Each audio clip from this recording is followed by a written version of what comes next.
જય માતાજી મિત્રો હું નિર્મલ ગોસ્વામી ડીસાથી વાંચતા મારા મગજમાં એક સ્ટોરી આવી. જબરદસ્ત સ્ટોરી વાંચી મેં અને એમ થયું કે લાવો આજે એના પછી એક વિડીયો બનાવું. દારૂડિયા બાપનો દીકરો.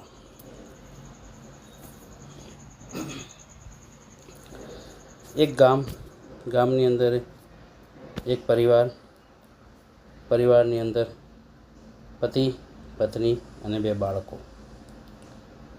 પતિ એક નંબરનો દારૂડિયો, કામકાજ કરવું અને જે પણ કમાય એનો દારૂ પી જાય. ઘરમાં રોજ ઝઘડા, કંકાસ, માર ઝૂડ ચાલે. આ બધું બંને દીકરાઓ જોતા હતા. આ બધું જોઈ અને દીકરાઓ પણ એક ડરવા લાગ્યા એના બાપથી. રોજના ઝઘડા, રોજનું પીને આવે પપ્પાને, રોજબરોજ ઝઘડા થાય. એની મમ્મીને મારે, છોકરાઓને મારે. કદાચ ક્યાંકથી ક્યાંક નાની મોટી મજૂરી કરીને એની મમ્મી લાવી હોય અને એને જો કદાચ રાંધવાનું બનાવ્યું તો બધું વેર વિખેર કરી નાખે. રોજની આ પરિસ્થિતિ જોઈને દીકરાઓ પણ બાપથી ડરતા હતા. સમય વીતતો ગયો. બાપ મરી ગયો. છોકરાઓ મોટા થઈ ગયા. ગામવાળાએ કીધું કે લાવો હવે આપણે છોકરાઓની ખબર તો લઈએ કે છોકરાઓમાં કેવા સંસ્કાર, કેવા ગુણ આવ્યા છે. તો ગામના માણસો ભેગા થઈને પેલા દારૂડિયાના ઘરે ગયા. તો એનો દીકરો પણ એવો જ એક નંબરનો દારૂડિયો, હાથમાં દારૂની પોટલી લઈને બહાર આવ્યા. આમ ને તેમ ને જેમ ને તેમ ને મન ફાવે એમ બોલવા લાગ્યો. એટલે કે મારા બાપે કર્યો હું કરીશ, મારા બાપે આમ કર્યું, મારા બાપના જેવો મારો મોભો છે ને મારા બાપના જેવું મારું આ છે ને આમ ને તેમ ને જેમ તેમ ગામવાળાને ગાળો બોલવા લાગ્યો. ગામવાળા તો પાછા ત્યાંથી કંટાળીને પાછા આવે. બીજા દીકરાના ઘરે કે જવાની તૈયારી કરતા હતા કે પેલાને એમ કે આ આવો છે તો બીજો દીકરો કેવો હશે.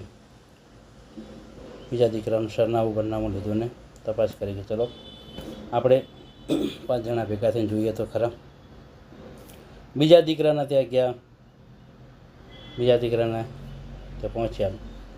બીજા દીકરાએ આવકાર આપ્યો, આદર કર્યો, સન્માન કર્યું કે હો મારા ગામના અતિથિ આવ્યા, મારા ગામના આગેવાનો આવ્યા. બધું માન સન્માન આપ્યું.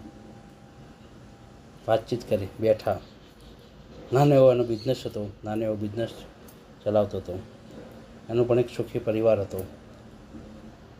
ને પેલા ગામના 5 આગેવાનો હતો. એને પૂછ્યું કે તારા ભાઈમાં તારામાં પરિવર્તન કેમ આટલું બધું, કે તારો ભાઈ એક નંબરનો દારૂડિયો પાક્યો, એ તારા બાપના રસ્તે જ ચાલ્યો ને તું કેમ?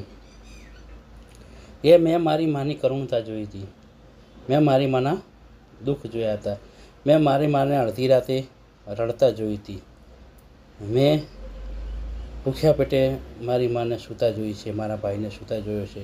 હું પોતે પણ ભૂખ્યા પેટે સૂતો છું. ઘણી વખત તો અમને ઘરની બહાર પણ નીકળી જતા, ઘરની બહાર કાઢી મૂકતા. ઘણી વખત અમને ન બોલવાના શબ્દ પણ બોલી દેતા. આ બધું સહન મેં કર્યું છે. મારી માના દુઃખ દર્દ મેં જોયા છે.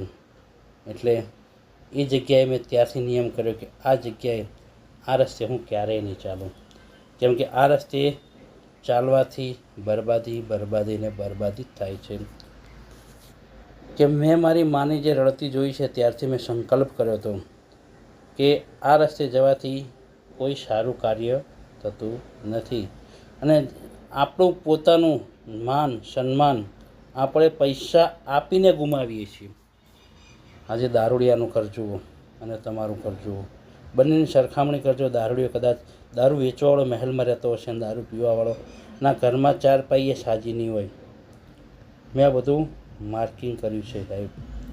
કે દારૂડિયાના છોકરા આજે 500,000 વાપરવા હશે ને, જે દારૂ વેચવાવાળાને તે વાપરી શકશે, પણ દારૂ પીવાવાળાનું લક્ષ્ય એક જ હશે કે સાંજ પડે અને ત્યાં હું ક્યારે પહોંચું. આ બધું મેં અભિપ્રાય કરી અને મેં એક જ વસ્તુનો નિર્ણય કર્યો છે કે મારે મારા પરિવારને સુખી કરવો છે. મારો પરિવાર મારી સાથે રહે, મારો પરિવારનો કોઈ પણ સદસ્ય મારાથી ડરે નહીં, અને એની કંઈ પણ વાત હોય, એનું કંઈ પણ પ્રશ્ન હોય તો એ મારી સાથે બેસે અને પ્રશ્નનું સોલ્યુશન લાવ્યું. જ્યારે મારા બાપા ઘરમાં આવતા ત્યારથી અમને બીક લાગતી કે પપ્પા મારશે તો નહીં ને, પપ્પા કંઈ કહેશે તો નહીં ને, પપ્પા આમ તો નહીં કરે ને, પપ્પા આમ તો નહીં કરે ને. મિત્રો, એક દારૂડિયાના ઘરમાં એની એટલી ખરાબ છાપ હોય છે ને કે જેની હદ નથી હોતી. પણ મિત્રો, સુધરવું એ આપણા હાથની વાત છે. એ દીકરાએ ઠોકર ખાધી, એની માની ગાળો સાંભળી, એની માની જે વેદનાઓ વ્યક્ત કરી, ત્યારે એ લોકોને થઈ ગયું કે ખરેખર એક બાપના ભલે બે દીકરા હોય પણ બંનેની અંદર તફાવત આવે છે. એકે નેગેટિવ વિચાર્યું કે બાપ જેવો થયો, બીજે પોઝિટિવ વિચાર્યું કે મારે મારી પેઢીને સુધારવી છે, મારે પેઢીને સંસ્કાર સુધારવા છે. મિત્રો, આમાંથી તમારે શું બનવું છે?